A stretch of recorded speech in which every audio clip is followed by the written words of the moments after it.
मोमिन तेरा वो अंदाजे बाकमाल खो गया, इकबाल तेरी कौम का इकबाल खो गया। सदके ज़ी वक़ार, एक वो वक्त था जब मुसलमान माशी बदखाली का शिकार थे। मक्कार अंग्रेज की चालों ने मुसलमानों को चारों जानिब से घेरा हुआ था। मुसलमानों से न सिर्फ उनकी जमीनें बल्कि उनकी हुकूमतें भी छीन ली गई। मुसलमानों की जिंदगियां जीवन कर दी गई। वो मुसलमान जिन्होंने कई सौ साल तक हिंदुस्तान पर हुकूमत की थी, आज अपना मकाम मर्तबा खो चुके थे।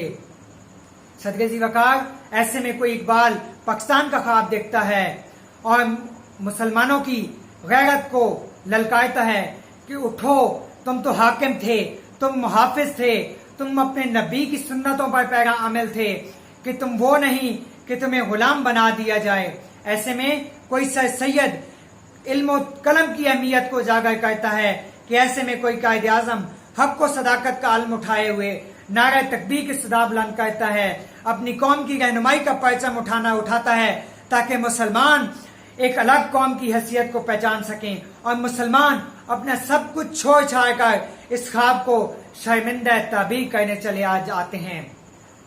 सदके अली वक़ार, जो ख्वाब था लाखों आंखों का, ये तो वो पाकिस्तान नहीं, ये तो वो पाकिस्तान नहीं। अरे ये तो वो पाकिस्तान है जिसमें झूठ बोला जाता है, जिसमें खयानत की जाती है, जिसमें खुलेआम रिश्वत ली जाती है, जिसमें लूट मार की जाती है, हमारे बाजारों में मिलावट की जाती है। लेकिन लिखा होता है कि मिलावट करने वाला हम में से नहीं। हमारी अदालतों में इंसाफ नीलाम होता है, लेकिन लिखा होता है कि लोगों के दरमियान इंसाफ कायम करो। हमारी कचहरी में 200 रुपए में झूठा गवाह मिल जाता है और लिखा होता है कि झूठी गवाही शिर्क के बाद सबसे बड़ा गुनाह है। हमारी कचहरियां रिश्वतखोरी के अड्डे बन चुके हैं, लेकिन लिखा होता है कि रिश्वत लेने वाला और देने वाला दोनों जहन्नमी है।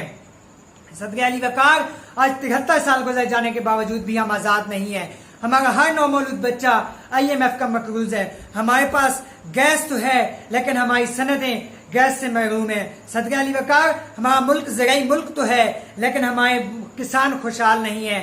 इस्लामी जमहूरिया पाकिस्तान नाम तो है, लेकिन सदके अली वक़ार कुरान और सुन्नत का नफाज नहीं। बड़े बड़े तालीमी इदारे तो हैं, लेकिन उन तालीमी इदारों में तालीम का नाम और निशान नहीं। सदके अली वक़ार, नौजवान बेरोजगार हैं, नौजवानों के पास रोजगार नहीं।